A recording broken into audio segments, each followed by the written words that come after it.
வணக்கம். Chockalingam Palaniappan, director பிரக்லா wealth private limited. இப்போ சமீபத்திய பட்ஜெட்டில் நமது நிதியமைச்சர் இந்த மாதம் 1ஆம் தேதி பிப்ரவரி 1ஆம் தேதி சமர்ப்பித்த பட்ஜெட்டில் வந்து பார்த்திங்கன்னா provident fund, employee provident fund இபிஎஃப்பில் வந்து 2.5 லட்சத்துக்கு மேலே கான்ட்ரிபியூட் பண்ணுறவங்களுடைய வருமானத்திற்கு வரி விதிக்கப்படும் அப்படின்னு சொல்லியிருந்தாங்க. ஸோ ப்ராப்ளி இப்போ இது வரைக்கும் என்னென்னு வந்து பார்த்திங்கன்னா சில பேர்லாம் வந்து அவங்க ஃபைனான்ஸ் மினிஸ்ட்ரியிலேருந்து சொல்கிற கூற்றுப்படி பார்த்தோம்னா some people are contributing 1 crore per month. So 1 கோடி ரூபா பர் மந்த்து இபிஎஃப்பில் போடுறாங்க, which is voluntary part, voluntary பிஎஃப்னு சொல்லுவோம். அது மாதிரி சில பேருனுடைய கார்பஸ் வந்து 101 கோடி 102 கோடிலாம் இருக்குது.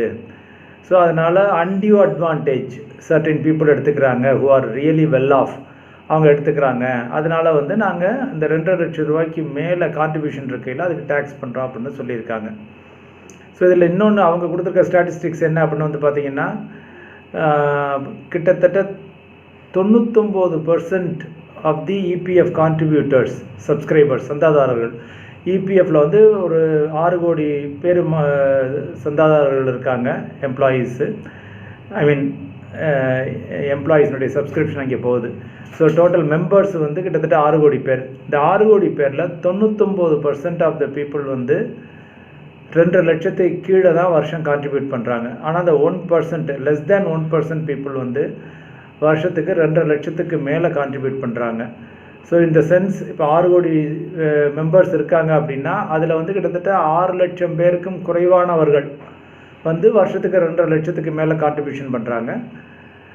வெரஸ் 5 கோடியே 94 லட்சம் பேருனுடைய வருஷ சந்தா வந்து பார்த்திங்கன்னா கான்ட்ரிபியூஷன் வந்து பார்த்திங்கன்னா 2.5 லட்சத்துக்கு குறைவாக தான் இருக்குது அப்படின்னு சொல்லி பண்ணியிருக்காங்க. ஸோ இப்போ அது குட்டா பேடா அப்படிங்கிறதுல நம்ம போகலை. அரசாங்கம் வந்து பட்ஜெட்டில் ஒரு கொண்டு வந்துட்டாங்க, சட்டமாக்கப்பட்டு விட்டது ஸோ ஃபார்.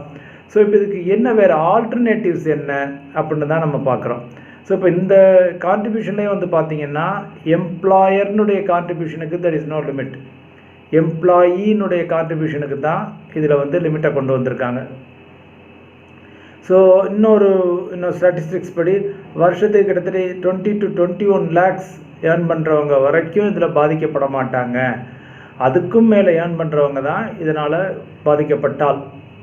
படுவாங்க அப்படின்னு சொல்கிறாங்க. ஸோ இப்போ இந்த போர்ஷனுக்கு வந்து இப்போ வருஷம் அது எப்படி வரி பிடிப்போம்னு சொல்லிட்டாங்க. ஃபிக்ஸட் டெபாசிட்டுக்கு மாதிரி வருஷம் அதுக்கு வந்து டிடிஎஸ், அந்த வரக்கூடிய 2.5 லட்சம் ரூபாய்க்கு மேலே வரக்கூடிய முதலீட்டுக்கு வரக்கூடிய வட்டிக்கு டேக்ஸ் பண்ணுவோம் அப்படின்னு சொல்லியிருக்காங்க. அதுக்கு டிடிஎஸ் அப்ளிகபிள் இருக்கும், ஆல் தோஸ் திங்ஸ் எல்லாம் இருக்கும். ஸோ இப்போ இதை வந்து நம்ம சமாளிக்கிறது எப்படி அப்படிங்கிறதான். இதுக்கு வேறு என்னென்ன ஆப்ஷன்ஸ் இருக்குது, what is the best option available. இதை வந்து நான் இது வரைக்கும் எனக்கு வரி இல்லாமல் நான் வருமானம் வாங்கிட்டு இருந்தேன் விபிஎஃப்பில் போட்டு, பட் இப்போ என்னையும் இந்த நெட்டுக்குள்ளே கொண்டு வந்துட்டாங்க அப்படின்னு கவலைப்படுறவங்களுக்கு வேறு என்ன ஆப்ஷன் இருக்குது அப்படின்னு வந்து பார்த்திங்கன்னா the first option and best option வந்து பப்ளிக் ப்ராவிடென்ட் ஃபண்டு, பிபிஎஃப்னு சொல்லுவோம். ஸோ பிபிஎஃப்பில் வந்து பட் தேர் இஸ் லிமிட்டேஷன். வருஷத்துக்கு ஒரு நபர் வந்து 1.5 லட்சம் ரூபா தான் பே பண்ண முடியும். அது எக்ஸம்ப்ட்னு சொல்லுவோம், EEன்னு சொல்லுவோம். எக்ஸம்ப்ட் கேட்டகரியில் வருது. 1.5 லட்சம் ரூபா நீங்கள் போடுறதுக்கும் வரிச்சலுகை, அதில் ஏர்ன் பண்ணுற வட்டிக்கும் வரிச்சலுகை, திருப்பி நீங்கள் மெச்சூரிட்டி ப்ரொசீட்ஸை எடுக்கையிலையும் வரிச்சலுகை, எந்த விதமான வரியும் கட்ட வேண்டாம். So that is the best available options. So நான் இபிஎஃப்பில் ஒரு 2.5 லட்சத்துக்கு மேலே கான்ட்ரிபியூட் பண்ணுறேன்னா எங்கே பண்ணலாம் அப்படின்னு கேட்டிங்கன்னா first choice should be PPF. Second choice வந்து பட் பிபிஎஃப்க்கு அந்த 15 years லாக்இன் அது எல்லாமே இருக்குது, அது உங்கள் எல்லாருக்கும் தெரிஞ்சிருக்கும். செகண்ட் ஆப்ஷன் என்ன அப்படின்னு வந்து பார்த்திங்கன்னா NPS, national pension scheme.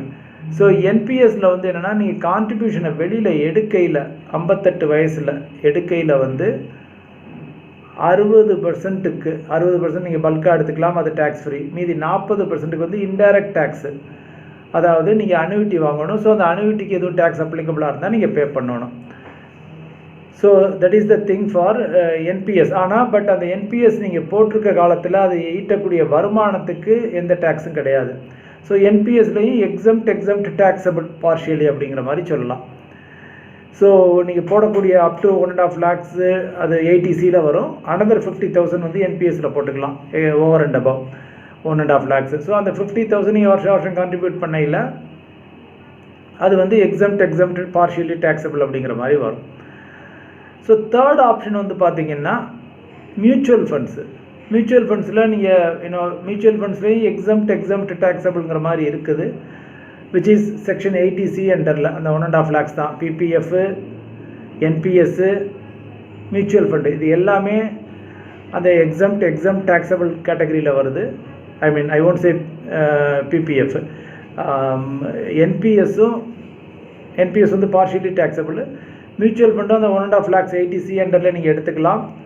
But at the time of withdrawal எப்போ வெளியில் எடுக்கிறீங்களோ அது உங்களுடைய ஆப்ஷன் தான். 3 வருஷத்துக்கு அப்புறம் எப்போ வேணாலும் நீங்கள் எடுத்துக்கலாம் அந்த டேக்ஸ் சேவர் ஃபண்ட்ஸை.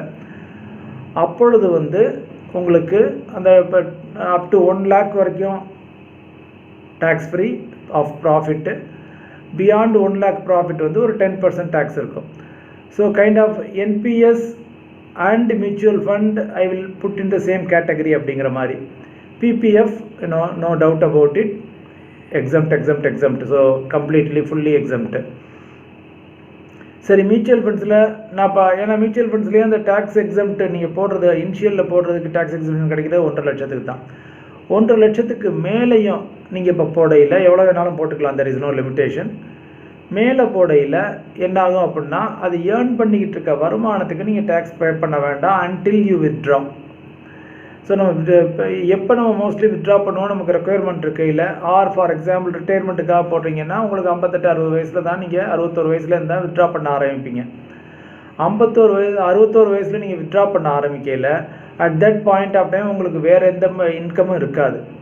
ஸோ வேறு எந்த இன்கமும் இல்லை அப்படிங்கிற பொழுது வந்து இதனுடைய டேக்ஸேஷன் வந்து உங்களுக்கு ஆட்டோமேட்டிக்காக ஆல்மோஸ்ட் கிட்டத்தட்ட நிறைய பேருக்கு பெருவாரியான நபர்களுக்கு நில்லாதான் இருக்கும். ஏன்னா இப்போவே வந்து பார்த்தீங்கன்னா அப் டு 5 lakh வரைக்கும் there is no tax. So இதில் பெருவாரியான பேருக்கு அந்த டயத்தில் நீங்கள் ஒரு பென்ஷன் 40,000 ரூபா மாதத்துக்கு எடுத்துக்கிறீங்க அப்படின்னா almost you need not pay any tax. So mutual ஃபண்டில் வந்து அந்த ஒரு உங்களுக்கு ஃப்ளெக்சிபிலிட்டி இருக்குது. நீங்கள் எப்போ வேணாலும் போடலாம், எப்போ வேணாலும் எடுத்துக்கலாம்.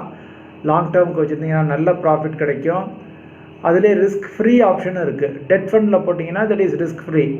நீங்கள் ரிட்டையர் ஆகிற வரைக்கும் எடுக்காமல் இருந்தீங்கன்னா, எப்படி நீங்கள் விபிஎஃப் இபிஎஃப்பில் போட்டு எடுக்காமல் இருக்கீங்களோ அது மாதிரி எடுக்காமல் இருந்தீங்கன்னா அந்த டயத்தில் வந்து டேக்ஸேஷன் வந்து ரொம்ப மிக குறைவு தான். ஏன்னா மியூச்சுவல் ஃபண்டில் டெட் டேக்ஸேஷன் வந்து மிக குறைவு. 3 வருஷத்துக்கு அப்புறம் இன்ஃப்ளேஷன் அட்ஜஸ்டடு 20%. அது இன்றைக்கி லெவல்லாம் பார்த்தீங்கன்னா ஆல்மோஸ்ட் நில்லுங்கிற மாதிரி தான் வரும்.